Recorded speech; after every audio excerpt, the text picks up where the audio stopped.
एक काला भालू सोसाइटी में घुस आया और बेरहमी से लोगों को मारने लगा, लेकिन मैं बिल्कुल भी नहीं घबराया, बल्कि मैंने खुद अपना दरवाजा खोलकर उसे मुझे मारने का मौका दे दिया। असल में एक हफ्ते पहले ही मैं उस छोटे से गांव में पहुंच गया था जहां काला भालू लोगों की हत्या करने वाला था, और मुझे पहले से पता था कि एक हफ्ते बाद काला भालू सोसाइटी में घुसकर लोगों को बेरहमी से मारने वाला है। इस काले भालू की इंटेलिजेंस बहुत ज्यादा थी, यहाँ तक कि वह इंसानों को धमकाकर अपनी मदद करने के लिए मजबूर कर सकता था। मैंने सोसाइटी से बाहर निकलने की कोशिश की, लेकिन जैसे ही मैं हर बार सोसाइटी के गेट से बाहर कदम रखता, मैं वापस अपने घर में टेलीपोर्ट हो जाता। यहाँ तक कि काले भालू का नाम भी प्रोहिबिटेड वर्ड बन गया था। जैसे ही मैं ये दो शब्द बोलता, मेरी आवाज अपने आप म्यूट हो जाती। मैंने पुलिस को फोन करने की कोशिश की, लेकिन हर बार फोन पर कॉल कनेक्ट न होने का मैसेज आता। जब मदद नहीं मांग सकता था तो मुझे खुद ही अपनी जान बचानी थी। मैंने एक रेनोवेशन कंपनी से कॉन्टैक्ट किया और अपने घर को एक अजय एपोकलिप्स फोर्ट्रेस बनाने की तैयारी शुरू कर दी। सबसे पहले दीवारों और मुख्य दरवाजे पर 20 सेंटीमीटर मोटी स्टील प्लेट्स लगवाई। वेट की प्रॉब्लम को देखते हुए इनके अंदर सॉलिड स्टील नहीं था, बल्कि ऐसी अलॉय कार्बन फाइबर का इस्तेमाल किया गया था जिसे एंटी टैंक कैनन भी पेनिट्रेट नहीं कर सकता था। इसके बाद बारी थी वाटरप्रूफिंग की। काला भालू बहुत इंटेलिजेंट था। अगर उसने कमरे के अंदर पानी भर दिया तो मेरे पास चुपचाप मरने के अलावा कोई रास्ता नहीं बचेगा। इसलिए मैंने पूरे कमरे को सील करवा दिया, और अगर कोई पानी अंदर भर भी दे तो उसे बाहर निकालने के लिए पहले से पाइप्स लगाए गए थे। नॉवल में जू का डायरेक्टर भी काले भालू के साथ मिला हुआ था। नॉवल में बीच बीच में वह लोगों को बहाने से बाहर बुलाकर काले भालू के सामने खाना बनवा देता था। मुझे शक था कि उसने बहुत पहले ही सोसाइटी की लोकेशन तय कर ली थी, इसीलिए रेनोवेशन का सारा सामान सिर्फ रात में ही अंदर लाया जाता था। कंस्ट्रक्शन की स्पीड बनाए रखने के लिए मैंने खास तौर पर कई कंस्ट्रक्शन टीम्स बुला ली,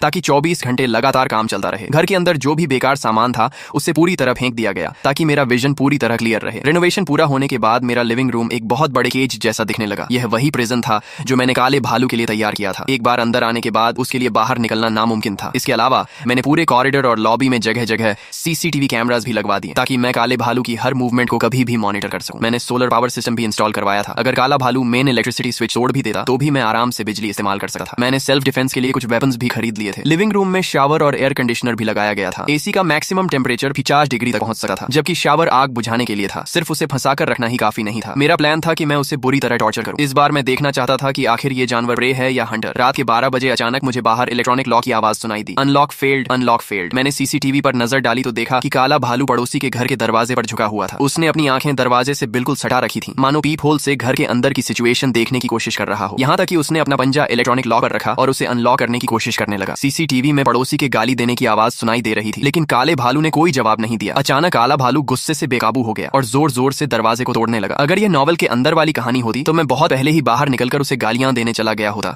और फिर काले भालू के एक ही वार से मारा जाता। तभी मेरे फोन पर मैसेज नोटिफिकेशन आया, बिल्कुल दरवाजा मत खोलना, बाहर शायद कोई भालू है। वो मुझे बताता भी नहीं, तो भी मुझे पता था क्योंकि सीसीटीवी में मैं सब कुछ साफ देख रहा था। तभी 802 वाले पड़ोसी ने दोबारा मैसेज भेजा, मेरा दरवाजा तो पूरी तरह टूट कर टेढ़ा हो गया है, लगता है अब कभी भी बिखर जाएगा। मैंने देखा था कि कुछ दिन पहले तुम्हारे घर में रेनोवेशन चल रहा था। क्या मैं तुम्हारे घर आकर रीइंफोर्स्ड बैल्कनी में छिप सकता हूँ? ओरिजिनल असिस्टेंट वाली कहानी में 802 वाले पड़ोसी से कांटेक्ट करने वाला कोई सीन नहीं था। लगता है मेरे यहाँ आने की वजह से स्टोरी की घटनाएं बदल गई थी, लेकिन उस आदमी ने मुझे कभी देखा तक नहीं था, तो उसे कैसे पता था कि मेरे घर को रीइंफोर्स किया गया है? मैंने जवाब दिया, सॉरी, बैल्कनी पूरी तरह सील है, तुम अंदर नहीं आ सकते। सामने वाले के चैट में काफी देर तक टाइपिंग दिखाई देता रहा। कुछ देर की खामोशी के बाद अचानक उसका मैसेज आया, तुम सच में घर पर हो। मैं उसके इस मैसेज का मतलब समझ नहीं पाया, लेकिन इस सिचुएशन में मैं कोई सेंट बनकर दूसरों की मदद करने की हिम्मत नहीं कर सकता था। सीसीटीवी में काला भालू शायद अधीर हो चुका था और उसने घूमकर मेरे घर के मेन डोर पर हमला करना शुरू कर दिया, लेकिन मेरे घर का रीइंफोर्स्ड डोर बेहद मजबूत था। कुछ देर तक दरवाजा पीटने के बाद उसने अचानक रुकर अपने एक्शंस बंद कर दिए। अगर यह दरवाजा हिल भी गया होता तो मैं उन लोन कंपनीज का एहसान कैसे चुका पाता जो मेरे घर के पास से गुजर रही थी। अचानक मेरे फोन पर फिर से मैसेज नोटिफिकेशन आई। ओनर ग्रुप में लोग शिकायत करने लगे, कौन है? रात के इस समय इतना शोर क्यों कर रहे हो? दरवाजा खोलने से मर जाओगे क्या? ऐसे ही चलता रहा तो मैं प्रॉपर्टी मैनेजमेंट को बुला लूंगा। सोने भी नहीं दोगे क्या? फिर किसी ने प्रॉपर्टी मैनेजमेंट को टैग किया, थोड़ा वेट करो। काला भालू जब मेरे घर के मेन डोर को हिला तक नहीं पाया तो ऐसा लगा जैसे उसने हार मान ली हो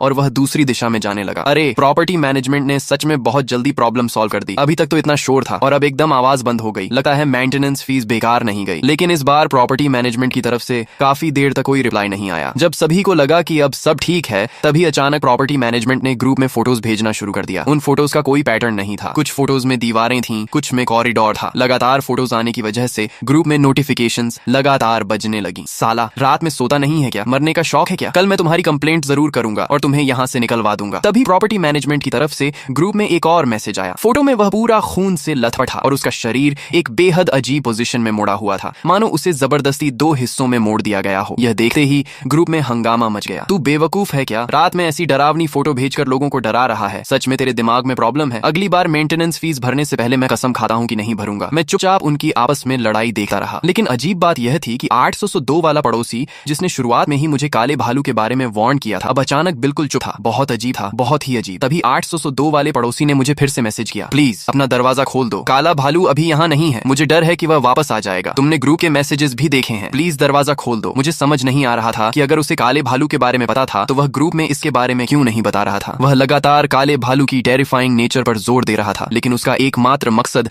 सिर्फ इतना था कि मैं अपना दरवाजा खोलकर उसे अंदर आने दूं। उसके चैट में फिर से टाइपिंग दिखाई देने लगा। मैं काफी देर तक वेट करता रहा, लेकिन उसका कोई रिप्लाई नहीं आया। तभी सीसीटीवी में काला भालू एक बार फिर वापस आता दिखाई दिया, लेकिन इस बार उसके पूरे शरीर पर खून लगा हुआ था। इंसानों का खून उसके बालों से नीचे टपक रहा था और जमीन पर खून के निशान छोड़ रहा था। काला भालू अपनी आंखें मेरे घर के पीप होल से सटाकर अंदर की सिचुएशन देखने की कोशिश करने लगा। तभी प्रॉपर्टी मैनेजमेंट की तरफ से ग्रुप में एक और मैसेज आया, लेकिन इस बार मैसेज काफी टूटा फूटा था। सॉरी, मैंने गलती से फोटोज ले ली थी, दरवाजा खोलो, 801 को चेक करना है। 801 मेरा घर था। मैंने सीसीटीवी की तरफ देखा तो काले भालू के हाथ में कुछ ऐसा दिखाई दिया जिससे वह छेड़छाड़ कर रहा था। Open door 801, open door 801, open door 801। Group में प्रॉपर्टी मैनेजमेंट बार बार यही मैसेज रिपीट कर रहा था, लेकिन पड़ोसी अब इम्पेशेंट हो चुके थे और उन्होंने भी मुझे टैग करना शुरू कर दिया। 801, तुम दरवाजा खोलकर उसे चेक करने दें, कुछ गलत नहीं होगा तो वह चला जाएगा। रात में थोड़ा शांत रह सकते हो क्या? मैंने जवाब दिया। कॉरिडोर में काला भालू है, तुमने वह फोटो नहीं देखी क्या? प्रॉपर्टी मैनेजमेंट को उसने पहले ही मार दिया है। एक पड़ोसी बोला, तुम मजाक कर रहे हो क्या? तुम्हारा मतलब है कि काला भालू फोटोज खींचकर मैसेजेस भेज रहा है? क्या आज अप्रैल फूल्स डे है? मैंने कहा, मैंने तुम्हें पहले ही वार्न कर दिया है, अब तुम लोग विश्वास करो या मत करो, ये तुम्हारी प्रॉब्लम है। मैं ज्यादा से ज्यादा इतना ही कर सकता हूँ। इसके बाद ग्रुप में अचानक खामोशी छा गई। जब मुझे लगा कि अब सब ठीक हो गया है, तभी 802 वाले पड़ोसी ने अचानक ग्रुप में एक फोटो भेज दी, लेकिन फोटो भेजने के तुरंत बाद उसने उसे डिलीट कर दिया। एक पड़ोसी ने पूछा, 802 तुमने क्या भेजा था? तुम भी 8वीं मंजिल पर रहते हो,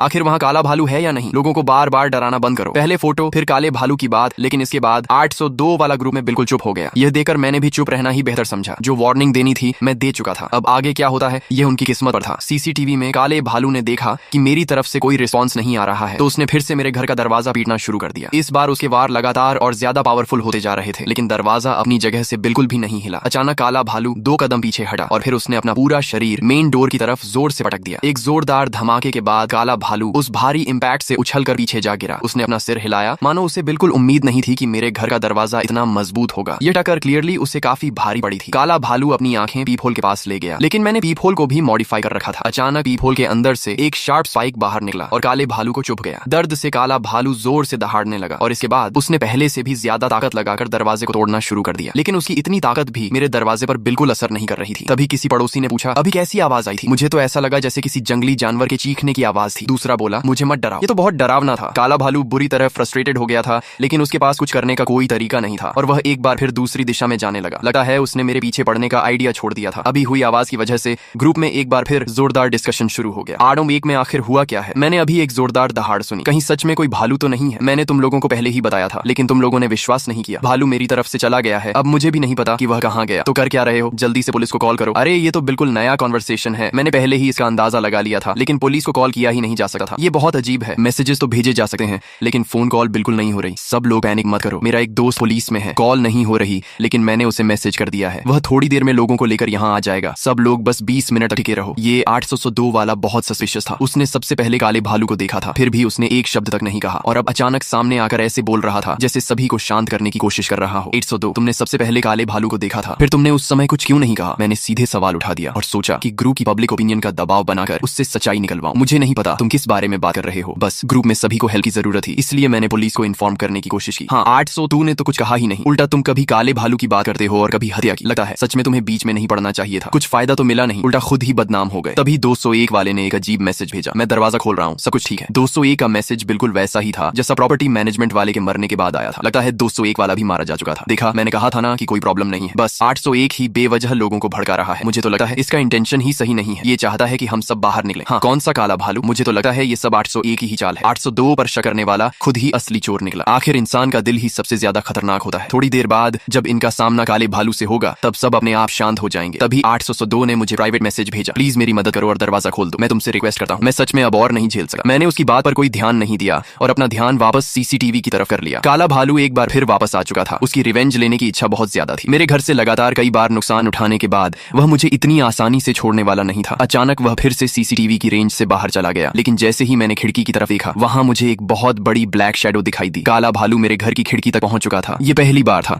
जब मेरा और उसका सीधा आमना सामना हुआ था। वह खिड़की के पार से मेरा चेहरा साफ नहीं देख पा रहा था और गुस्से में खिड़की पर जोर जोर से पंजे मारने लगा। वहीं मैंने कुर्सी खींचकर वहां रखी और बैठ गया। ऊपर बैठकर मैं आराम से कोक पीते हुए उसे देख रहा था। काला भालू मुझे इस तरह आराम से बैठे देखकर गुस्से में जोर जोर से दहाड़ने लगा। मैंने कहा और जोर से चिल्ला, खाना नहीं खाया क्या? खिड़की के ग्लास की साउंड प्रूफिंग काफी अच्छी थी, लेकिन ऐसा लग रहा था कि वह मेरे लिप्स देकर मेरी बात समझ पा रहा था। खिड़की पर उसके वार लगातार और ज्यादा पावरफुल होते जा रहे थे। तभी अचानक पूरे घर में अंधेरा छा गया। किसी ने मेन बिजली का स्विच ही बंद कर दिया था। ग्रुप में फिर से हलचल शुरू हो गई। क्या हुआ? तुम लोगों के यहाँ भी बिजली चली गई क्या? मेरे यहाँ भी बिजली चली गई। क्या मेन स्विच फिर से ट्रिप हो गया? जल्दी से प्रॉपर्टी मैनेजमेंट को इन्फॉर्म करो। प्रॉपर्टी मैनेजमेंट को किस लिए रखा है? ग्रुप में डिस्कशन लगातार बढ़ता जा रहा था, लेकिन मैंने सीधे अपना सेल्फ पावर जनरेशन सिस्टम चालू कर दिया। अच्छा हुआ, मैंने पहले ही अपना सेल्फ पावर जनरेशन सिस्टम लगा रखा था, इसलिए बिजली जाने की मुझे बिल्कुल चिंता नहीं थी। 101 की ओर, तुम्हारे घर में अभी भी बिजली क्यों है? भले ही वह मेरे पड़ोस में रहता था, लेकिन उसे मेरे घर के बेडरूम का नजारा दिखाई नहीं दे सकता था जब तक कि वह बाहर से पूरी बिल्डिंग को ऑब्जर्व न कर रहा हो। मुझे तुरंत समझ आ गया कि 802 वाला इस समय अपने घर के अंदर बिल्कुल नहीं था। वह बाहर से पूरी बिल्डिंग को ऑब्जर्व कर रहा था। पूरी बिल्डिंग में सिर्फ मेरे घर की लाइट्स जल रही थी। नॉवल में इस आदमी का कोई डिस्क्रिप्शन नहीं था। लगता है मेरे आने की वजह से एक के बाद एक बटरफ्लाई इफेक्ट्स पैदा हो रहे थे। अचानक मेरे दिमाग में आया कि शायद यह आदमी जू का डायरेक्टर ही हो सकता है। इस समय बिल्डिंग के बाहर से पूरी सिचुएशन को ऑब्जर्व करने वाला शायद वही हो सकता था। तभी ग्रुप में एक आदमी बोला, मैंने कहा था ना कि 801 में जरूर कुछ प्रॉब्लम है। वह हमें बाहर निकालकर खुद चोरी करना चाहता है। बोल क्यों नहीं रहे हो? क्या मेरी बात सही निकली? अगर इतनी ही हिम्मत है तो बाहर आओ, आमने सामने देखते हैं। मैंने फिर भी उसे इग्नोर करना चुना, लेकिन तभी अचानक एलिवेटर का दरवाजा खुल गया। एलिवेटर के अंदर से एक येलो हेयर्ड लड़का हाथ में फोन लिए बाहर निकला। 801 मरने का नाटक मत करो, मैं तुम्हारे घर के दरवाजे के सामने ही हूँ। अगर इतनी हिम्मत है तो दरवाजा खोलो। रात के समय किसी को सोने नहीं देते। क्या तुम्हें सच में लगता है कि कोई तुम्हें सबक नहीं सिखा सकता? सीसीटीवी के जरिए मैंने देखा कि शायद वह लाइव स्ट्रीमिंग कर रहा था। कुछ ही देर बाद मेरे फोन पर एक और मैसेज आया। 721 ने अपनी लाइव स्ट्रीम शेयर की थी। मैंने उसे ओपन किया तो वह मेरे घर के दरवाजे के सामने ही लाइव कर रहा था। लाइव के टॉप लेफ्ट कॉर्नर पर साफ लिखा था, अजीब पड़ोसी को सबक सिखाओ। वह लाइव में बोल रहा था, ब्रदर्स मेरा पड़ोसी सोता भी नहीं है और ग्रुप में बोल रहा है कि यहाँ काला भालू है। मुझे तो लगता है ये पागल है, और अगर सच में काला भालू है भी तो मुझे कोई डर नहीं है। ब्रदर्स थोड़े गिफ्ट्स भेजो, मैं अभी इसे सबक सिखाता हूँ। वह फोन हाथ में लेकर मेरे दरवाजे के सामने आया और दरवाजे पर 2 बार लात मारी। अगर हिम्मत है तो दरवाजा खोलो, अंदर छिपकर कायर मत बनो। मैंने ग्रुप चैट में उसे एक बार वार्न किया, क्योंकि काला भालू इस समय मेरे घर की बैल्कनी से गायब हो चुका था और बहुत जल्द वापस अंदर आने वाला था, लेकिन वह फिर भी लगातार दरवाजा पीटते हुए चिल्लाता रहा, बाहर आने से डरते हो क्या? तुम जैसे कायर देखता हूँ कितने दिन अंदर छिपकर रह सकते हो। आगे से याद रखना कि मेरे सामने हमेशा सिर झुकाकर रहना। उसके फनी एक्सप्रेशंस देकर मैं हंस पड़ा। मेरे पास इस समय जितना सामान और सप्लाईज थे, उनके सहारे मैं कम से कम 6 महीने तक अंदर आराम से छिपकर रह सकता था। उधर लाइव स्ट्रीम में येलो हेयर्ड लड़का लगातार मेरी शिकायतें कर रहा था और खुद को लोगों की भलाई करने वाला बता रहा था, मानो वही जस्टिस का इनकारनेशन हो। तभी अचानक उसके पीछे एक बहुत बड़ी ब्लैक शैडो दिखाई दी। येलो हेयर्ड लड़के ने पीछे मुड़कर देखा और उसकी आंखों के सामने करीब 2 मीटर लंबा काला भालू खड़ा था। काले भालू ने सामने से ही एक जोरदार पंजा मारा और वह दूर जा गिरा। फक, सच में काला भालू है। मैं तो अभी 8वीं मंजिल पर तमाशा देखने जाने वाला था। अच्छा हुआ बाहर नहीं निकला। पुलिस कब आएगी? बहुत डरावना है। अभी अभी मैंने दूसरी पैंट्स बदली थी और फिर गीली हो गई। येलो हेयर्ड लड़का ऑब्वियसली बच नहीं पाया। काले भालू के वार से दूर जाकर गिरते ही वह बेहोश हो गया। अब रात के समय ग्रुप में लोग लगातार 802 को टैग करने लगे। 802, तुम्हारा पुलिस वाला दोस्त कब आएगा? उससे बोलना कि हथियार लेकर आए। हाँ, जल्दी से उसे कॉल करके आने के लिए बोलो। लेकिन इसी समय 802 ने मुझे प्राइवेट मैसेज भेजा, मेरा दोस्त पहुंच गया है, तुम चलोगे? अगर जाना है तो अभी बाहर आ जाओ। मैं उसे बोलकर तुम्हें भी अपने साथ ले जाने के लिए कह दूंगा। उसकी कहीं किसी भी बात पर मुझे बिल्कुल विश्वास नहीं था। असल जिंदगी में भी कोई बिना किसी मतलब के इतनी आसानी से मदद नहीं करता, तो ऐसी सिचुएशन में तो बिल्कुल नहीं। मैंने उसे कोई जवाब नहीं दिया, फिर भी वह बार बार मुझे मैसेजेस भेजता रहा। उसमें तो किसी चिपकू लवर से भी ज्यादा पेशेंस था। अगर वह मुझे धोखा देने की कोशिश नहीं कर रहा था तो फिर शायद मुझे मारने की कोशिश कर रहा था। तभी मैंने सीसीटीवी देखा तो अचानक कैमरा थोड़ा हिलता हुआ दिखाई दिया। 102 के घर का मेन डोर खुला और उसके घर के अंदर से एक दूसरा काला भालू बाहर निकल आया। अच्छा हुआ, मैंने उसकी बात पर विश्वास नहीं किया। मुझे शुरुआत से ही पता था कि यहाँ जरूर कुछ गड़बड़ है। ये काला भालू पहले वाले की तुलना में काफी छोटा था, लेकिन उसकी एक्सप्रेशंस और मूवमेंट्स बिल्कुल इंसानों जैसी थी। कहीं यह भालू सच में इंसानों की तरह इंटेलिजेंट तो नहीं हो गया? दोनों काले भालू कॉरिडोर में गायब हो गए। कुछ ही देर बाद मुझे अलग अलग मॉन्स्टर्स की चीखें और काले भालुओं की दहाड़ें सुनाई देने लगी। ज्यादा समय नहीं बीता था कि दोनों काले भालू फिर से मेरे घर के दरवाजे के सामने लौट आए। लगता है जिन लोगों ने 802 की बात पर विश्वास करके दरवाजे खोले थे, उन सभी को मार दिया गया था। दोनों भालुओं के बाल भी लाल खून से सने हुए थे। साफ था कि उन्होंने अभी काफी लोगों को मार डाला था। दोनों काले भालू आपस में धीरे धीरे बात कर रहे थे। साफ दिखाई दे रहा था कि वे मुझे छोड़ना नहीं चाहते थे, लेकिन यह तो मेरे लिए भी बिल्कुल सही था। मैं तो इसी बात से परेशान था कि वे मेरे पास क्यों नहीं आ रहे थे। इस बार मैं देखना चाहता था कि आखिर तुम हंटर हो या प्रे। यह कमरा शुरू से ही काले भालू के लिए तैयार किया गया था। मेरा प्लान था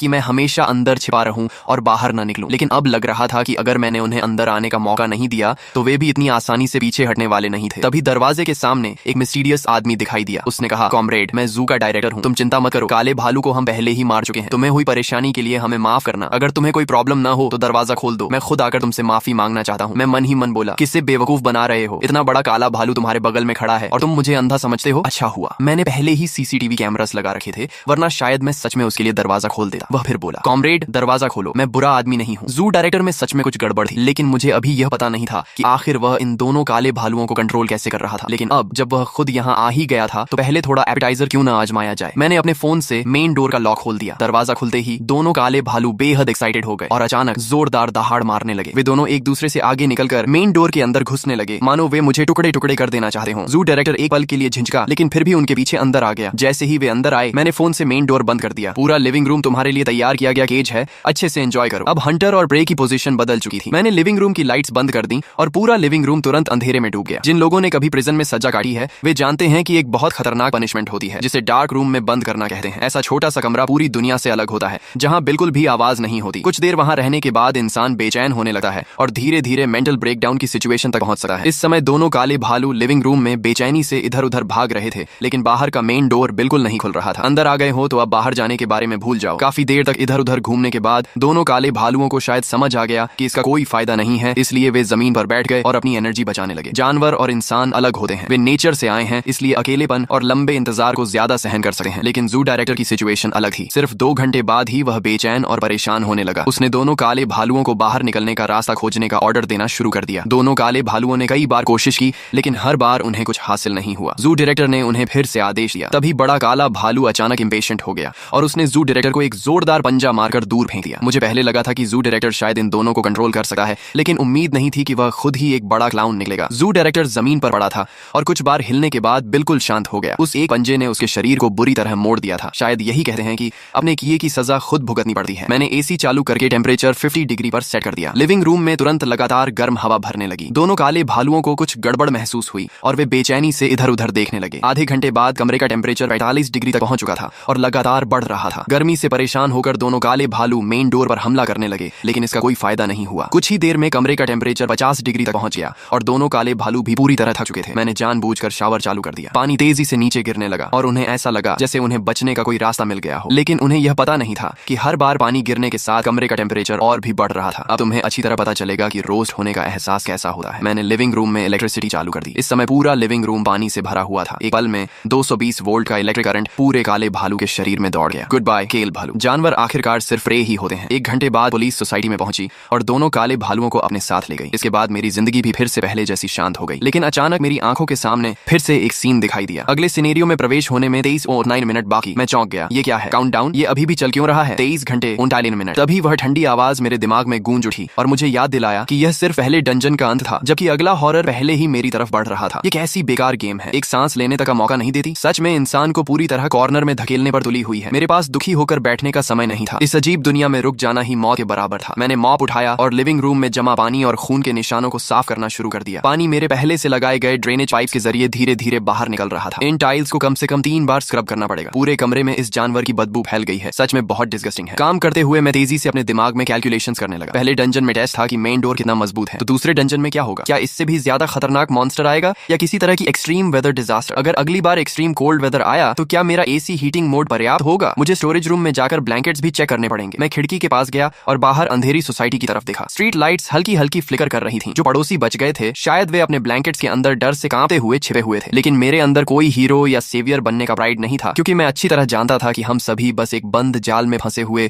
छोटे कीड़ों की तरह हैं। अगली बार जो भी आए मुझे हर हाल में जिंदा रहना है। कोई भी मेरी जान नहीं ले सका। मैंने आखिरी बार जनरेटर और अपने सप्लाईज को चेक किया। फ्यूल अभी भी काफी था और पानी भी पर्याप्त मात्रा में मौजूद था। मैंने मेन लाइट्स बंद की और बेड पर लेट गया। मेरी नजर लगातार उस काउंटडाउन पर थी और मैं चुपचाप अगले मुकाबले के शुरू होने का इंतजार करने लगा। काउंटडाउन हर मिनट और हर सेकंड के साथ कम होता जा रहा था। मैं बेड पर लेटा हुआ था, लेकिन करवटें बदलने के बावजूद मुझे नींद नहीं आ रही थी। फोन की स्क्रीन बार बार लाइट अप हो रही थी। ओनर ग्रुप में लगातार मैसेजेस आ रहे थे। काला भालू मर चुका था, लेकिन लोगों का डर अभी भी खत्म नहीं हुआ था। सभी लोग ग्रुप में अभी हुई भयानक घटना को लेकर लगातार डिस्कशन कर रहे थे। कई लोग अपने मारे गए फैमिली मेंबर्स के लिए शोक मना रहे थे। किसी ने मुझे टैग करके लिखा, T211 अगर तुम्हारे घर में अभी भी बिजली है तो क्या तुम थोड़ी इलेक्ट्रिसिटी हमारे घर भी दे सकते हो? मेरी माँ का हार्ट कमजोर है और उनका ऑक्सीजन मशीन बिजली न होने की वजह से बंद हो गया है। दूसरे ने कहा, हाँ तुम्हारे घर की रेनोवेशन इतनी अच्छी हुई है, जरूर तुम्हारे पास खाना भी होगा। मेरी बेटी भूख से लगातार रो रही है। इन मैसेजेस को देखकर मैंने ठंडी हंसी हंसी और कोई रिप्लाई नहीं दिया। अब इन्हें मेरी मदद याद आ रही थी। जब थोड़ी देर पहले ये लोग मुझे पागल कह रहे थे और मुझ पर चोरी करने का आरोप लगा रहे थे, तब इतनी पोलाइटली बात क्यों नहीं कर रहे थे? तभी अचानक वह आदमी जो अब तक बिल्कुल चुप था, काउंटडाउन 0 होने के उस मोमेंट पर मुझे कोई जोरदार धमाका सुनाई नहीं दिया, बल्कि पूरी दुनिया एक अजीब सी खामोशी में डूब गई। मैं खिड़की के पास गया और सामने का नजारा देखकर मेरी सांस अटक गई। अभी अभी तक गर्म और उमस भरी बारिश वाली रात अचानक गायब हो चुकी थी और उसकी जगह आसमान से लगातार रुई जैसे बड़े बड़े बर्फ के टुकड़े गिर रहे थे। बहुत ठंड है, टेम्परेचर इतनी तेजी से नीचे जा रहा है। 5 मिनट भी नहीं हुए थे कि खिड़की पर मोटी बर्फ जमने लगी। बाहर का टेम्परेचर आंखों के सामने तेजी से गिर रहा था, सीधे 30 डिग्री से नीचे गिरकर 20 डिग्री तक पहुंच गया था और अभी भी लगातार कम हो रहा था। ओनर ग्रुप में पूरी तरह हड़कंप मच गया। बचाओ, मेरे घर की वाटर पाइप्स जमकर फट गई हैं। अचानक स्नो कैसे गिरने लगी? बहुत ठंड है, सच में बहुत ठंड है। हीटिंग सिस्टम बिल्कुल काम नहीं कर रहा। प्रॉपर्टी मैनेजमेंट कहाँ है? प्रॉपर्टी मैनेजमेंट वाले कहाँ मर गए? मैंने तुरंत घर का सेंट्रल एसी चालू किया और टेम्परेचर को मैक्सिमम पर कर दिया। अच्छा हुआ कि पहले वॉल्स को रीइंफोर्स करते समय मैंने 20 सेंटीमीटर मोटी इंसुलेशन लेयर भी लगवाई थी, इसलिए फिलहाल घर के अंदर टेम्परेचर ठीक ठाक गर्म था। अच्छा हुआ मैंने एक्सट्रीम वेदर की पॉसिबिलिटी का अंदाजा पहले ही लगा लिया था। ये अलॉय कार्बन फाइबर वाली वॉल्स सच में कमाल की हीट इंसुलेशन देती है। मैं स्टोरेज रूम से एक मोटी डाउन जैकेट निकाल कर पहन लिया और फिर बैकअप पावर सप्लाई को चेक किया। कुछ तो गड़बड़ है, ये स्नो कुछ ज्यादा ही अजीब है। मैंने ध्यान से देखा तो उन स्नोफ्लेक्स का बिहेवियर ऐसा था जैसे वे मेरी जान की तरह खिड़की की छोटी छोटी गैप से अंदर घुसने की कोशिश कर रहे हों। भले ही मैंने पूरे घर को सील कर रखा था, फिर भी हड्डियां जमा देने वाली ठंड अंदर तक महसूस हो रही थी। तभी कॉरिडोर से भारी कदमों की आवाज सुनाई दी। ये काले भालू जैसे किसी जानवर के दौड़ने की आवाज नहीं थी, बल्कि ऐसा लग रहा था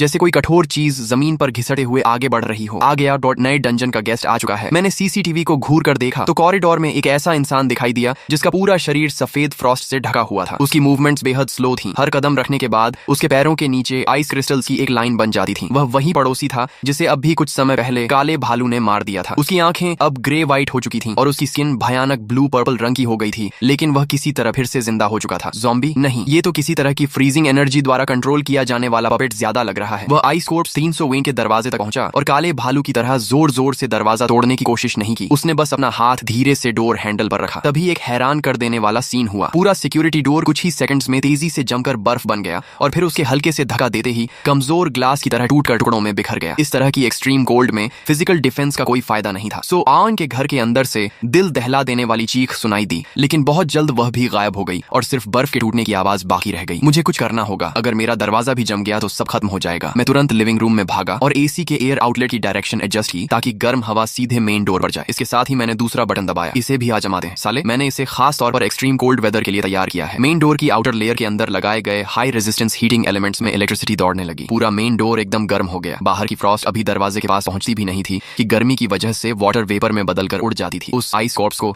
शायद मेरी तरफ से आ रही गर्मी का एहसास हो गया। वह धीरे धीरे अपना सिर घुमाकर अपनी खाली आंखों से मेरे सीसीटीवी कैमरा की तरफ देखने लगा। आजा देखते हैं पहले कौन जमता है, तुम्हारी बर्फ या मेरी गर्मी। डोर के बाहर खड़ा आइस कॉर्प्स मेन डोर की हाई टेम्परेचर को महसूस करके शायद थोड़ा डर गया। कुछ देर वहां घूमने के बाद वह अचानक मुड़ा और एलिवेटर की तरफ चला गया। मैं अभी राहत की सांस भी नहीं ले पाया था कि अचानक फिर से दरवाजे पर नॉकिंग होने लगी, लेकिन इस बार वह किसी इंसान की उंगलियों से धीरे धीरे दरवाजा खटखटाने की आवाज थी। लीचिंग लीचिंग, क्या तुम अंदर हो? प्लीज दरवाजा खोल दो, मेरी बेटी बहुत। मैंने पीप होल से बाहर देखा। वह 502 वाली यंग मदर थी। वह अपनी बेटी को गोद में लेकर सिकुड़कर खड़ी थी। उसकी आईब्राउज पूरी तरह फ्रॉस्ट से ढकी थी और उसके लिप्स ठंड से पर्पल पड़ चुके थे। नॉवेल में यह वही औरत थी जिसने आधी रोटी के लिए किसी दूसरे व्यक्ति को सिजर्स से मारने तक की कोशिश की थी। मैंने हल्की सांस छोड़ी और फिर भी दरवाजा नहीं खोला। इस एपोकलिप्स में काइंडनेस सबसे महंगी चीज थी। मैंने कहा, तुम चली जाओ, मैं तुम्हारी मदद नहीं कर सकता। रूफटॉप के मशीनरी रूम में जाओ, शायद वहाँ अभी भी थोड़ी हीट बची हो। वह चिल्लाने लगी, लीचिंग, तुम्हारे घर में इलेक्ट्रिसिटी है, हीटिंग है, फिर तुम हमें मरने के लिए कैसे छोड़ सकते हो? हम सब पड़ोसी हैं, तुम्हारा कभी भला नहीं होगा। इसके बाद वह मेरे मेन डोर पर जोर जोर से लात मारने लगी। उसकी चीख पुकार की आवाज से जो आइस कॉर्प्स अभी कुछ देर पहले जा चुका था वह भी वापस मेरी तरफ आने लगा। और सिर्फ एक नहीं, कॉरिडोर के दूसरे छोर पर अचानक 3 और ऐसी ही फिगर्स दिखाई दी जिनके पूरे शरीर से फ्रीजिंग कोल्ड एनर्जी निकल रही थी। साला ये बेवकूफ औरत सारे मॉन्स्टर्स को यहाँ खींच लाई। मैंने सीसीटीवी में देखा कि 502 वाली औरत को पीछे से एक आइस कॉर्प्स ने कंधे से पकड़ लिया। उसने आखिरी बार बेहद डेस्परेट होकर चीख मारी और फिर उसका पूरा शरीर तेजी से एक आइस स्टैच्यू में बदल गया। मॉन्स्टर्स ने उसे खत्म करने के बाद एक बार फिर अपना टारगेट मेरे मेन डोर की तरफ कर लिया। इस बार वे पीछे नहीं हटे, बल्कि चारों ने एक साथ अपने हाथ दरवाजे पर रख दिए। खराब बात है, हाई रेजिस्टेंस हीटिंग सिस्टम की हीटिंग स्पीड भी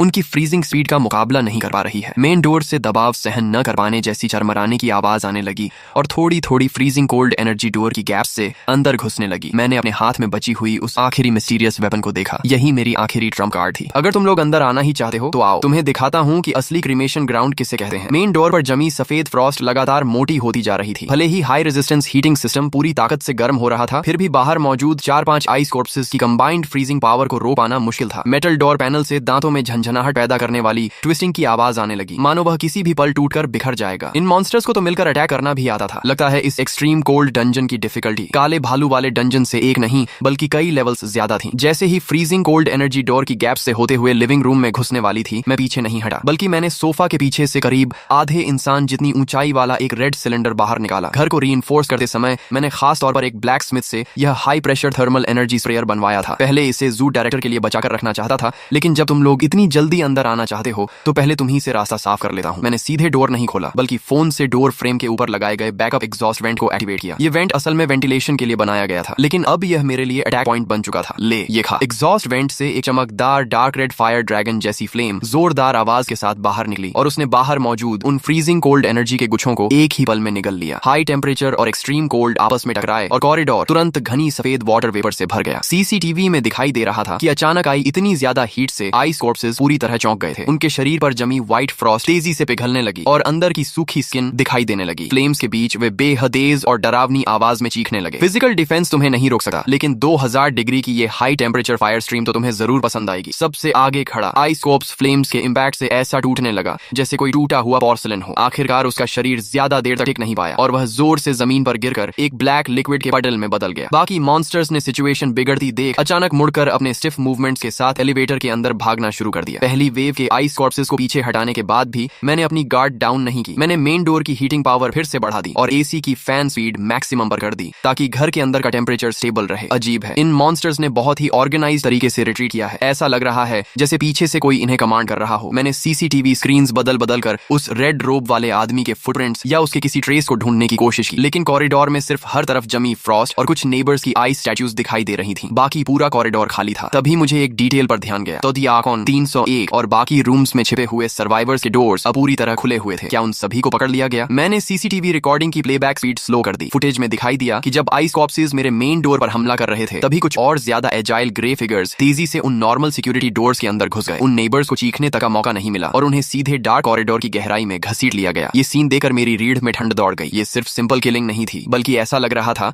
जैसे पहले से प्लान करके लोगों की हार्वेस्टिंग की जा रही हो। आखिर इस सोसाइटी के अंदर छिपा क्या है? सिस्टम जिस डंजन की बात कर रहा था, क्या उसका मतलब पूरी बिल्डिंग के लोगों को उन मॉन्स्टर्स में बदल देना है? ओनर ग्रुप पूरी तरह शांत हो चुका था। आखिरी मैसेज 502 वाली औरत की हेल्प के लिए की गई रिक्वेस्ट पर ही रुका हुआ था। वह मौत जैसी खामोशी काले भालू के डोर तोड़ने के समय से भी ज्यादा दबाव पैदा कर रही थी। मैं स्टोरेज रूम में गया और अपनी मिस्टीरियस वेपन्स की बॉक्स चेक की। अंदर अभी भी 2 अनटच्ड ट्रेजर्स मौजूद थे। यही मेरी ताकत थी और यही मेरा कॉन्फिडेंस था कि फाइनल क्लाइमैक्स आने पर भी मैं सामना कर सका। इंसान हो या गोस्ट, अगर किसी ने मेरे घर पर नजर डालने की हिम्मत की तो मैं आखिरी दम तक उनसे लड़ूंगा। एक्सट्रीम कोल्ड शुरू हुए 6 घंटे हो चुके थे। खिड़की के बाहर स्नो इतनी जमा हो चुकी थी कि वह दूसरी मंजिल की हाइट तक पहुंच गई थी। पूरी बिल्डिंग अब एक आइसोलेटेड आइलैंड जैसी लग रही थी जो सफेद बर्फीले विल्डरनेस के अंदर दफन हो चुकी थी। मैं सीसीटीवी के सामने बैठा मैकेनिकल तरीके से कंप्रेस्ड बिस्किट्स खा रहा था। तभी स्क्रीन पर एक जाना पहचाना फिगर दिखाई दिया। वह वही रेड रोब वाला था। वह एक बार फिर मेरे घर के दरवाजे के सामने आ चुका था और इस बार उसके हाथ में एक गर्म भाप छोड़ता हुआ इंसुलेटेड फूड कंटेनर था। यह आदमी 50 डिग्री के कॉरिडोर में भी इतनी आसानी से चल पा रहा था मानो बाहर का टेम्परेचर उसके लिए कोई प्रॉब्लम ही ना हो। उसने सीसीटीवी कैमरा की तरफ देखा और धीरे धीरे इंसुलेटेड कंटेनर खोला। अंदर किसी तरह की किलिंग इंटेंट नहीं थी, बल्कि गर्मा गर्म ब्रेस्ड पोर्क का एक बोल रखा था। वह बोला, मिस्टर ली, घबराइए मत, मैं उन बेवकूफ आइस कॉर्प्सेस जैसा नहीं हूँ। मैं यहाँ बिजनेस की बात करने आया हूँ। मैंने पूछा, बिजनेस? तुमने मेरे सारे नेबर्स को मार डाला और अब मेरे साथ बिजनेस की बात कर रहे हो? वह बोला, वे बेवकूफ सिर्फ सैक्रिफाइसेस थे, लेकिन तुमने अपनी वैल्यू साबित कर दी है। इस बिल्डिंग को एक नए एडमिनिस्ट्रेटर की जरूरत है। अगर तुम हमारे साथ जुड़ने के लिए तैयार हो तो ये बोल ऑफ मीट सिर्फ शुरुआत है। मैं स्क्रीन पर दिखाई दे रहे उस टेम्पटिंग ब्रेस्ड पोर्क को देख रहा था, लेकिन मेरे मन में सिर्फ डिस्गस्ट पैदा हो रहा था। अपोकलिप्स में इस तरह का एबनॉर्मल गिफ्ट अक्सर उसके साथ एक डेडली प्राइस लेकर आता है। मैंने कहा, मुझे एडमिनिस्ट्रेटर बनने में कोई इंटरेस्ट नहीं है। मैं सिर्फ अपनी छोटी सी जगह में शांति से रहना चाहता हूँ। अपना सामान लेकर निकल जाओ। रेड रोब वाली औरत को गुस्सा नहीं आया। उसने इंसुलेटेड फूड कंटेनर नीचे रखा और एक उंगली उठाकर धीरे धीरे उसे हिलाया। इतनी जल्दी मना मत करो। अगला काउंटडाउन शुरू होने से पहले तुम खुद मुझसे अंदर आने की रिक्वेस्ट करोगे, क्योंकि इस बिल्डिंग का मालिक जागने वाला है। इतना कहकर वह पीछे मुड़ा और उसका अजीब सा शरीर ठंडी धुंध के अंदर गायब हो गया। मैं उस इंसुलेटेड फूड कंटेनर को घूरता रहा और मेरा दिल तेजी से धड़का रहा। होंग्यू के जाने के आधे घंटे के अंदर ही सीसीटीवी ने अचानक तेज अलार्म बजाना शुरू कर दिया। स्क्रीन पर लोगों का एक ग्रुप फटे पुराने कपड़ों में स्टेयर्स से 8वीं मंजिल की तरफ चढ़ता हुआ दिखाई दिया। वे मॉन्स्टर्स नहीं थे, बल्कि वही मिसिंग नेबर्स थे। उनके हाथों में एक्सेस, स्टील पाइप्स और यहाँ तक कि खुद से बनाए हुए टॉर्चेस भी थे। हर एक की आंखों में मैडनेस साफ दिखाई दे रही थी। वे मरे नहीं थे,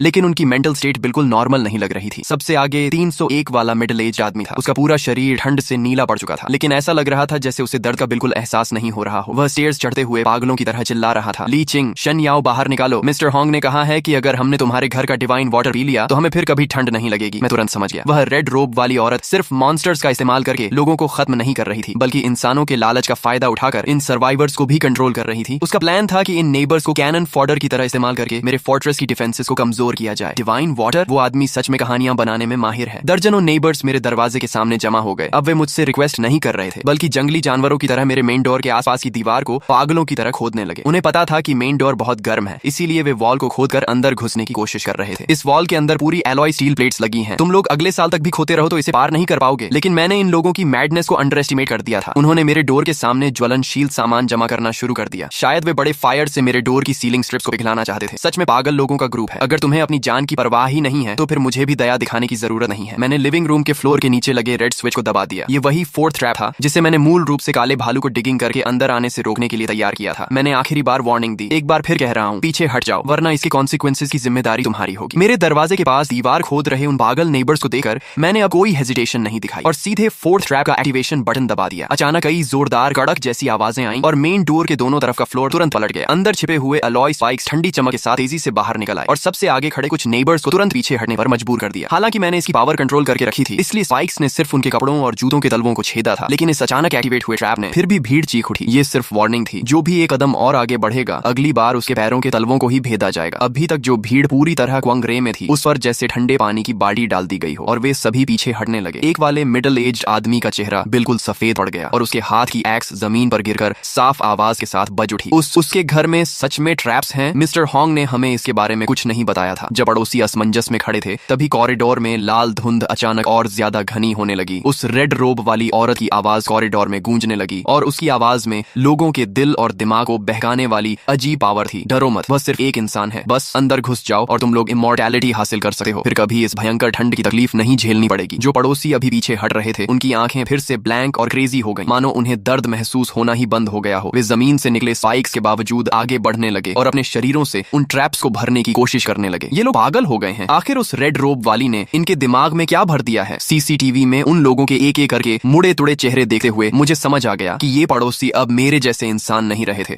बल्कि रेड रोब वाली के कंट्रोल में चलने वाली वॉकिंग कॉर्प्सेस बन चुके थे। बाहर से हमला लगातार जारी था, लेकिन अब मेरे सामने इससे भी बड़ी प्रॉब्लम आ गई थी। खिड़की के बाहर जमा स्नो इतनी ज्यादा मोटी हो चुकी थी कि रूफ पर लगे सोलर पैनल्स पूरी तरह ढक गए थे और मेरा सेल्फ पावर जनरेशन सिस्टम काम करना बंद हो गया था। डैम, बैकअप बैटरी में अब सिर्फ 30% पावर बची है। मेन डोर हीटिंग और एसी दोनों हाई पावर पर चल रहे हैं, इसलिए बैटरी बहुत तेजी से ड्रेन हो रही है। अगर इलेक्ट्रिसिटी चली गई तो इंसुलेशन लेयर भी बाहर के 60 डिग्री के एक्सट्रीम कोल्ड को नहीं रोक पाएगी। बैटरी पूरी तरह खत्म होने से पहले मुझे किसी तरह रूफ से स्नो हटानी थी या फिर बाहर मौजूद उन परेशान करने वाले लोगों को खत्म करना था। अगर तुम लोग जाने का नाम नहीं ले रहे हो तो मेरी दूसरी बड़ी गिफ्ट भी ट्राई कर लो। मैं तेजी से लिविंग रूम में गया और सीलिंग में लगे एक हिडन पुल रिंग को खींच दिया। एक स्पेशल हाई इंटेंसिटी लाइट धीरे धीरे नीचे आई और मेन डोर के सामने वाले एरिया पर फोकस हो गई। ये आइस टाइप मॉन्स्टर्स और ब्रेन वॉश्ड लोग स्ट्रॉन्ग अल्ट्रावायलेट लाइट से जरूर नफरत करते होंगे। मैंने इलेक्ट्रिसिटी स्विच ऑन किया और एक चकाचौंध कर देने वाली पर्पल लाइट तुरंत फूट पड़ी, जो पीप होल और डोर गैप से होकर सीधे कॉरिडोर में जा रही थी। बाहर से अचानक बेहद दर्दनाक चीखों की आवाज आने लगी। जो पड़ोसी अभी तक पागलों की तरह हमला कर रहे थे वे सभी अपनी आंखें ढककर जमीन पर गिरने लगे। स्ट्रॉन्ग लाइट पड़ते ही रेड फॉग तेजी से गायब होने लगी और उसके अंदर रेड रोब वाली का हैरान और बेचैन चेहरा दिखाई देने लगा। अल्ट्रावायलेट लैंप, तुमने ऐसी चीज भी तैयार कर रखी है? मैंने कहा, मेरे पास इतनी चीजें हैं कि तुम अपनी पूरी जिंदगी सोचते रह जाओगी। अल्ट्रावायलेट लैंप ने कुछ समय के लिए भीड़ को पीछे हटने पर मजबूर कर दिया और रेड रोब वाली भी शैडोज के अंदर गायब हो गई। मैंने इस मौके का फायदा उठाकर सारे अननेसेसरी इलेक्ट्रिकल अप्लायंसेस बंद कर दिए ताकि इलेक्ट्रिसिटी की एक एक यूनिट बचाई जा सके। अभी जब स्ट्रॉन्ग लाइट उसके शरीर पर पड़ी थी तब मुझे लगा कि उसकी शैडो कुछ अजीब थी। मैंने फुटेज की स्पीड कम करके ध्यान से देखा। स्ट्रॉन्ग लाइट के नीचे रेड रोब वाली की शैडो इंसान जैसी बिल्कुल नहीं थी, बल्कि वह एक बहुत बड़े मॉन्स्टर की आउटलाइन थी जिसके शरीर से अनगिनत टेंटिकल्स निकल रहे थे। वह कोई साधारण इंसान या कोई ट्विंस नहीं है, वह इस डंजन की असली बॉस है या फिर उस मालिक का ही इनकारनेशन है। मैं अभी इस सिचुएशन से निपटने का तरीका सोच ही रहा था कि अचानक घर के अंदर का टेम्परेचर तेजी से गिरने लगा। मैंने सभी डोर्स और विंडोज अच्छी तरह बंद कर रखे थे, फिर भी लिविंग रूम के बीचों बीच अचानक एक आइस पिलर बनने लगा। क्या हो रहा है? क्या वह सीधे दीवारों को पार करके अंदर आ सकता है? आइस पिलर तेजी से बड़ा होने लगा और कुछ ही पल में रेड रोब वाली के शेप में बदल गया। इस बार उसने वह रेड रोब नहीं पहनी थी और उसका पूरा शरीर व्हाइट फ्रॉस्ट से ढका हुआ एक भयानक रूप ले चुका था। वह बोला, ली चिंग, तुम्हें लगता है कि इस आयरन शेल के अंदर छिपकर तुम सेफ हो? इस बिल्डिंग की एक एक ईंट और एक एक टाइल भी मालिक के कंट्रोल में है। अब जब तुम अंदर आ ही गए हो तो जिंदा बाहर जाने की उम्मीद मत रखना। मैं जोर से चिल्लाया, बाहर निकल! और अचानक उस आइस फिगर की तरफ झपट पड़ा। मेरी इलेक्ट्रिक बैटन से ब्लू इलेक्ट्रिक आर्क्स निकल रहे थे, लेकिन मेरा शरीर सीधे उसके शरीर के आर पार निकल गया, मानो वह सिर्फ एक होलोग्राफिक प्रोजेक्शन हो। भले ही वह आइस फिगर किसी प्रोजेक्शन जैसा दिखाई दे रहा था, लेकिन उसके हाथ के एक मूवमेंट से उठने वाली फ्रीजिंग कोल्ड एनर्जी बिल्कुल रियल थी। लिविंग रूम का फ्लोर तुरंत फ्रीज होकर क्रैक होने लगा और वह ठंड मेरे पैरों तक पहुंच गई। डैम, तो फिजिकल अटैक्स इस पर काम नहीं करते। आइस फिगर का हाथ मेरे चेस्ट को छूने ही वाला था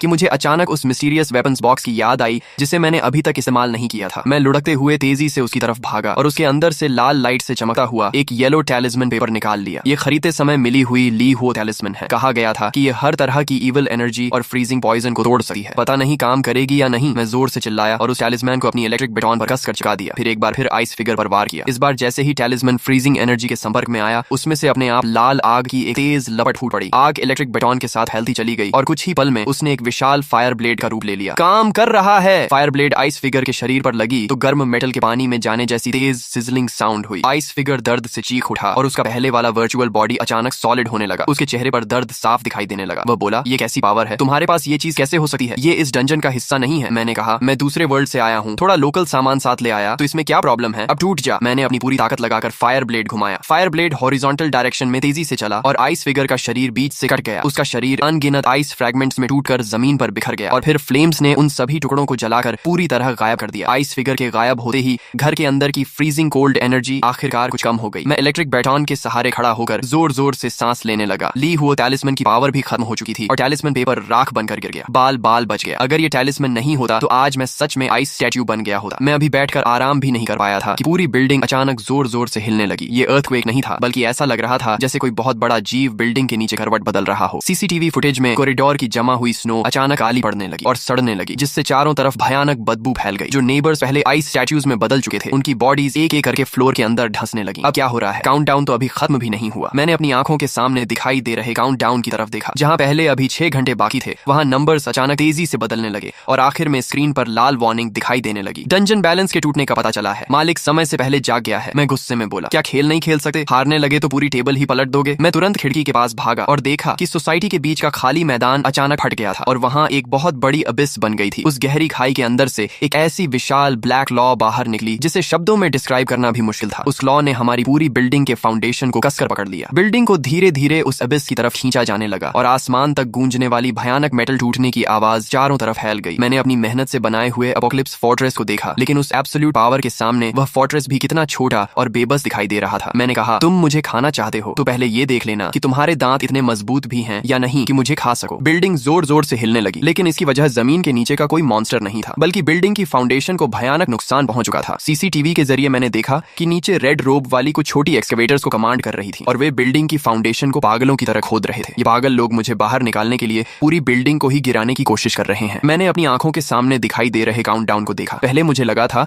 कि ये किसी नए मॉन्स्टर के आने का काउंटडाउन है, लेकिन अब समझ आ रहा था कि यह बिल्डिंग की स्ट्रक्चरल फेलियर का आखिरी वार्निंग था। अगर बिल्डिंग 15 डिग्री से ज्यादा टिल्ट हो गई तो मेरी इतनी मेहनत से बनाई हुई फोर्ट्रेस ही मेरी आयरन कॉफिन बन जाएगी। नहीं, मैं हाथ पर हाथ रखकर नहीं बैठ सकता। अगर तुम लोग मेरा घर गिराना चाहते हो तो मैं भी इसमें थोड़ा अपना कंट्रीब्यूशन डाल देता हूँ। मैं कंट्रोल पैनल के पास भागा और बेसमेंट में लगाए गए इमरजेंसी रीइंफोर्समेंट सिस्टम को एक्टिवेट कर दिया। वहां कुछ मोटे हाइड्रोलिक सपोर्ट रॉड्स लगे हुए थे, जिन्हें मैंने ओरिजिनली अर्थक्वेक से बचाव के लिए लगाया था, लेकिन अब वही पूरी बिल्डिंग को बचाने की आखिरी उम्मीद बन चुके थे। टिके रहो, मेरे लिए टिके रहो। जैसे ही हाइड्रोलिक सपोर्ट रॉड्स जमीन की परत में धंसे, बिल्डिंग का शेकिंग कुछ समय के लिए कम हो गया, लेकिन मैं जानता था कि ये ज्यादा देर तक नहीं टिक पाएंगे। सीसीटीवी में मैंने नीचे कई बड़े गैसोलीन बैरल्स देखे। फायर भले ही इन वॉल्स को तुरंत नुकसान नहीं पहुंचा सकती थी क्योंकि वे हाई टेम्परेचर रेजिस्टेंट थीं, लेकिन लंबे समय तक लगातार जलने से स्टील की स्ट्रेंथ जरूर कम हो सकती थी। मैंने रेड रोप वाली को नीचे इंस्ट्रक्शंस देते हुए देखा और समझ गया कि असली बैटल अब शुरू हुई थी। नीचे भयंकर आग भड़क उठी और काला घना धुआं कॉरिडोर और विंडोज की गैप से तेजी से ऊपर आने लगा। भले ही मैंने घर को पूरी तरह एयरटाइट बनाया था, फिर भी उस धुएं की तीखी डार जैसी स्मेल अंदर तक पहुंच गई। रुको, इस स्मोक में पॉइजन है। इन लोगों ने आग में रबर और प्लास्टिक डाल दिया था। रेड रोप वाली का ये मूव बेहद विशेष था। उसे पता था कि मेन डोर को तोड़ना आसान नहीं है, इसलिए वह डेंस स्मोक के जरिए मुझे अंदर ही दम घोंटकर मारना चाहती थी। मैंने तुरंत इंडोर एयर सर्कुलेशन और प्यूरिफिकेशन सिस्टम एक्टिवेट कर दिया, लेकिन प्यूरिफायर का फिल्टर बहुत तेजी से कंज्यूम हो रहा था। इतनी मात्रा में स्मोक आने पर यह ज्यादा से ज्यादा 3 घंटे ही चल सकता था। मैंने सीसीटीवी स्क्रीन बदली और देखा कि जो नेबर्स पहले ब्रेन वॉश हो चुके थे, उन्हें रेड रोप वाली ने विंड के ऑपोजिट साइड से हटाकर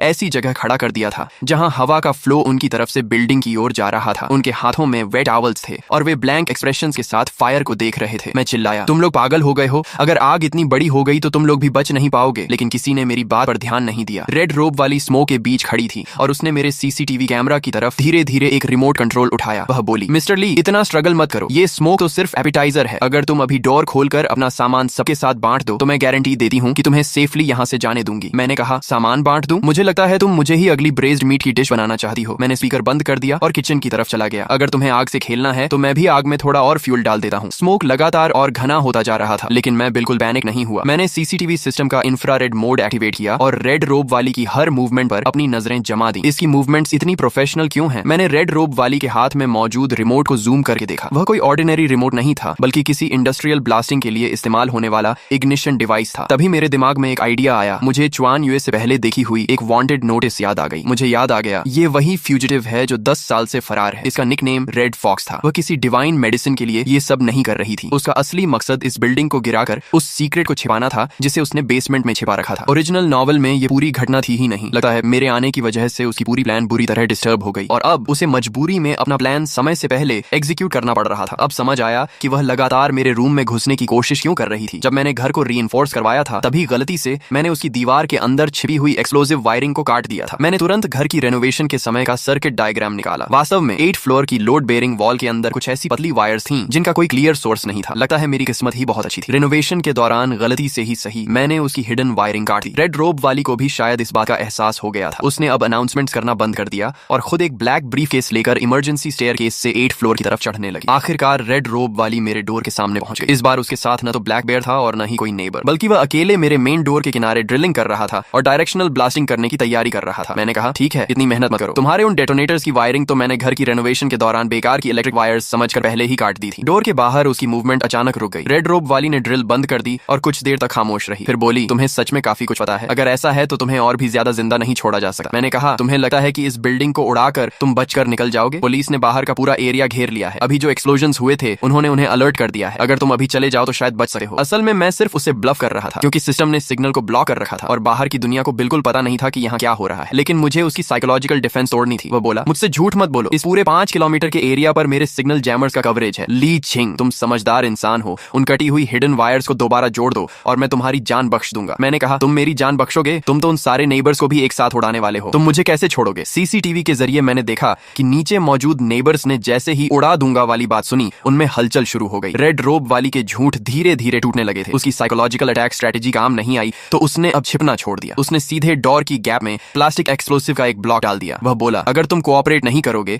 तो अपने फोर्ट्रेस के साथ आसमान में उड़ने के लिए तैयार हो जाओ। मैं प्लास्टिक एक्सप्लोसिव की पावर अच्छी तरह जानता था, इसलिए तुरंत बेडरूम में भागा और उस ग्रीन बटन को दबा दिया जिसे मैंने आज तक इस्तेमाल नहीं किया था। मुझे उड़ाना चाहते हो? पहले कोल्ड शावर ले लो। पूरे घर के फायर सप्रेशन और ब्लास्ट प्रोटेक्शन सिस्टम को एक्टिवेट करते ही मेन डोर के बाहर से भारी मात्रा में ड्राई पाउडर और फायर फाइटिंग फोम निकलने लगा और उसने उस एक्सप्लोसिव ब्लॉक को पूरी तरह ढक लिया। साथ ही मैंने हाई फ्रीक्वेंसी जैमर भी एक्टिवेट कर दिया ताकि उसके इलेक्ट्रॉनिक डेटोनेटर के सिग्नल को इंटरफियर किया जा सके। तभी अचानक बिल्डिंग के बाहर हेलीकॉप्टर की तेज आवाज गूंजने लगी। एक विशाल सर्च लाइट ने काले स्मोक को चीरते हुए हमारी मंजिल को रोशन कर दिया। काउंटडाउन खत्म हो चुका था। असल में नए डंजन के शुरू होने का मतलब ही बाहरी दुनिया पर लगा सिग्नल ब्लॉकेड हट जाना था। रेड फॉक्स ने यह देखा तो उसका चेहरा बदल गया। वह एक्सप्लोसिव को वहीं छोड़कर तुरंत भागने की कोशिश करने लगा, लेकिन मैं उसे इतनी आसानी से जाने कैसे देता। मैंने कहा, जब यहाँ आए हो तो यहीं रहो। मैंने मेन डोर के मैकेनिज्म को एक्टिवेट किया और पीप होल से अचानक हाई प्रेशर टीयर गैस बाहर निकल गई। रेड फॉक्स चीख पड़ा और अपनी आंखें पकड़ते हुए इमरजेंसी स्टेयरकेस से नीचे गिरने लगा। नीचे से स्पेशल पुलिस फोर्सेस की आवाजें सुनाई देने लगी। ब्रेन वॉश नेबर्स ने भी तुरंत अपने हाथ सिर के पीछे रखकर जमीन पर बैठना शुरू कर दिया। मैंने सीसीटीवी में धीरे धीरे बुझती हुई फायर को देखा और राहत की लंबी सांस ली। आखिरकार सच में सब खत्म हो गया। जब स्पेशल पुलिस ने विंडो तोड़कर अंदर एंट्री की, तब मैं सोफा पर पड़ा हुआ जोर जोर से सांस ले रहा था। रेड फॉक्स की आंखों से टीयर गैस की वजह से लगातार पानी निकल रहा था और 2 स्पेशल पुलिस ऑफिसर्स उसे इमरजेंसी स्टेयरकेस से नीचे लेकर आए। मैंने कहा, पुलिस ऑफिसर, गोली मत चलाना। मैंने ही रिपोर्ट की थी और मैं इस घर का ओनर हूँ। मुझे उस फोर्ट्रेस से बाहर लाया गया जिसने आधे महीने से भी ज्यादा समय तक मेरी रक्षा की थी। डोर से बाहर निकलते ही पूरा corridor heavily armed police officers से भरा हुआ था और कुछ नेबर्स का ट्रीटमेंट चल रहा था। एक नेबर बोला, पुलिस ऑफिसर, मैं मजबूर था। सब उस रेड रोब वाले की वजह से हुआ। उसने हम पर गन तान रखी थी। मैं उन नेबर्स को देख रहा था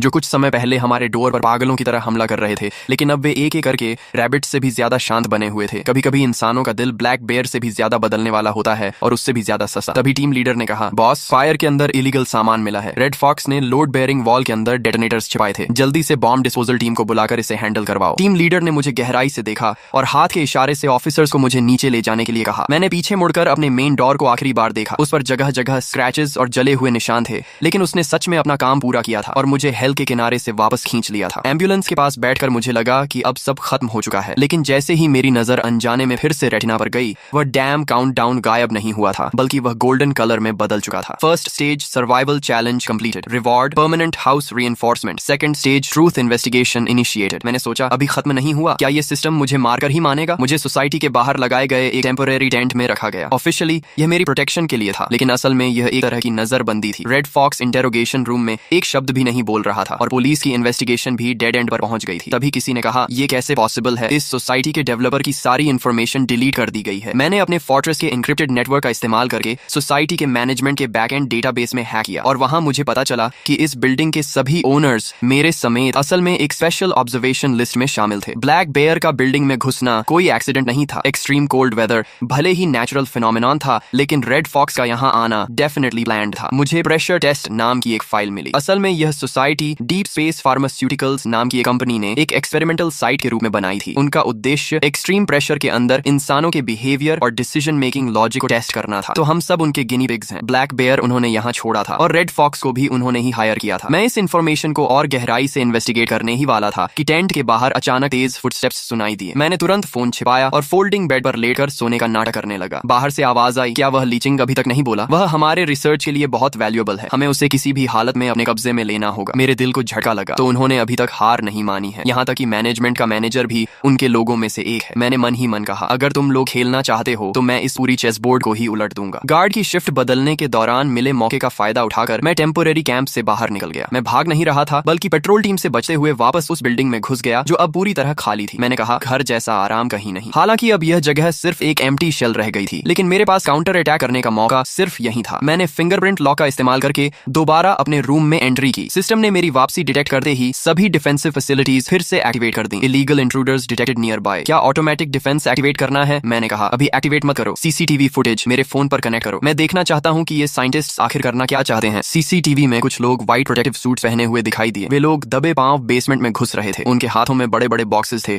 जो देखने में किसी तरह के सैम्पलिंग इक्विपमेंट लग रहे थे। जैसा मैंने सोचा था, वे एक्सपेरिमेंट के सारे ट्रेसेस साफ करने आए थे। अगर उन्होंने सारे एविडेंस अपने साथ ले लिया तो मैं हमेशा के लिए हिंसक तरीके से कानून का विरोध करने के शक में फंस जाता। मैंने लिविंग रूम के फ्लोर की हिडन कंपार्टमेंट खोली और उसके अंदर से एक हाई पावर सिग्नल ट्रांसमीटर निकाला। यह वही सीक्रेट वेपन था जिसे मैंने घर की रेनोवेशन के समय पहले से इंस्टॉल करने के लिए रखा था। यह सीधे 1 किलोमीटर के रेडियस में मौजूद सभी इलेक्ट्रॉनिक डिवाइसेस को बंद कर सकता था। एविडेंस साफ करने आए हो, पहले तुम्हारे सारे इक्विपमेंट को कबाड़ बना देता हूँ। मैंने ट्रांसमिशन बटन दबाया और उसी पल पूरी बिल्डिंग की लाइट्स एक बार फ्लिकर हुई। बेसमेंट से उन लोगों की घबराई हुई आवाजें सुनाई देने लगी। तभी प्रॉपर्टी मैनेजर कुछ मजबूत लोगों को साथ लेकर जबरदस्ती मेरा डोर तोड़कर अंदर घुस आया। उन्हें लगा था कि मैं अभी भी टेम्पोरेरी कैंप में हूँ, लेकिन उन्हें क्या पता था कि मैं लिविंग रूम की रॉकिंग चेयर पर आराम से बैठा हुआ था और हाथ में एक ग्लास कोका कोला पकड़े हुए था। मैंने कहा, मैनेजर साहब, आधी रात को इतने लोगों को लेकर मीटर चेक करने आए हो क्या? आपकी एफिशिएंसी तो कमाल की है। लीचिंग, तुम सच में एक वेरिएबल हो। वह फाइल हमें दे दो, मैं कंपनी से बात करके तुम्हें हमारा पार्टनर बनाने की कोशिश कर सकता हूँ। मैंने कहा, पार्टनर रेड फॉक्स की तरह जिसे तुम लोग इस्तेमाल करके छोड़ देते हो, या फिर नेबर्स की तरह जिन्हें तुम लोग सिर्फ अपने एक्सपेरिमेंट्स का रॉ मटेरियल समझते हो? मैं बिल्कुल नहीं घबराया और कहा, वैसे तुम्हें बताना भूल गया, इस लिविंग रूम का फ्लोर अब इलेक्ट्रिक है। मैंने रॉकिंग चेयर के आर्म रेस्ट पर लगे इलेक्ट्रिक मोटर बटन को दबाया और उसी पल चीखों की आवाज गूंज उठी। वे कुछ मजबूत लोग मेरे पास पहुंच भी नहीं पाए थे कि हाई वोल्टेज करंट ने उन्हें जमीन पर गिरा दिया। प्रॉपर्टी मैनेजर ने इंसुलेटेड शूज पहने हुए थे, इसलिए वह किसी तरह बच गया, लेकिन उसके हाथ में मौजूद गन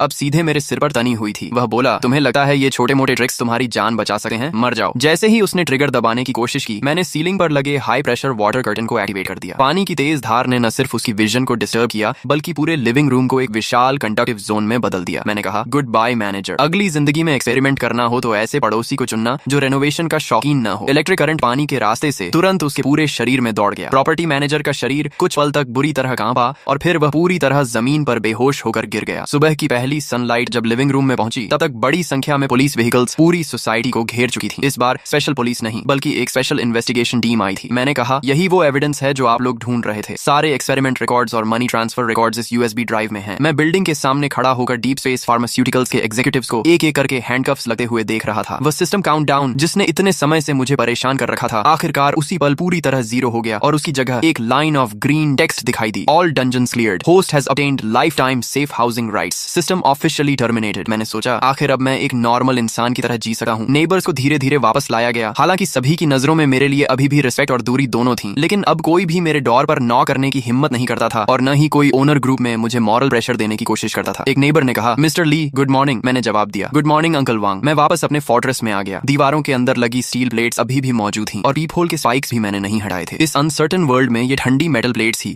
मुझे सबसे ज्यादा सिक्योरिटी देती थी। हालांकि सिस्टम जा चुका था, लेकिन मैंने ये पूरा सेटअप हमेशा के लिए वैसे ही रखने का फैसला किया। आखिर कौन जानता है कि कल फिर कोई नया ब्लैक बेयर मेरे डोर पर नॉक करने आ जाए। तो भाई लोग, इस तरह इस मनहवा का पूरा रिकैप यहीं खत्म होता है। शुरुआत में जहां मुझे एक ब्लैक बेयर से बचने के लिए अपने घर को फोर्ट्रेस बनाना पड़ा, वहीं आगे चलकर मुझे पता चला कि इसके पीछे एक पूरी डेंजरस कॉन्स्पिरेसी छिपी हुई थी। आखिर में मैंने ना सिर्फ अपनी जान बचाई बल्कि पूरे एक्सपेरिमेंट का सच भी सामने ला दिया। अगर आपको ये मानवा रिकैप पसंद आया हो तो वीडियो को लाइक करो, चैनल सब्सक्राइब करो और ऐसी ही इंटरेस्टिंग मानवा स्टोरीज के लिए जुड़े रहो। अगले वीडियो में फिर मिलते हैं, तब तक के लिए बाय भाई लॉग।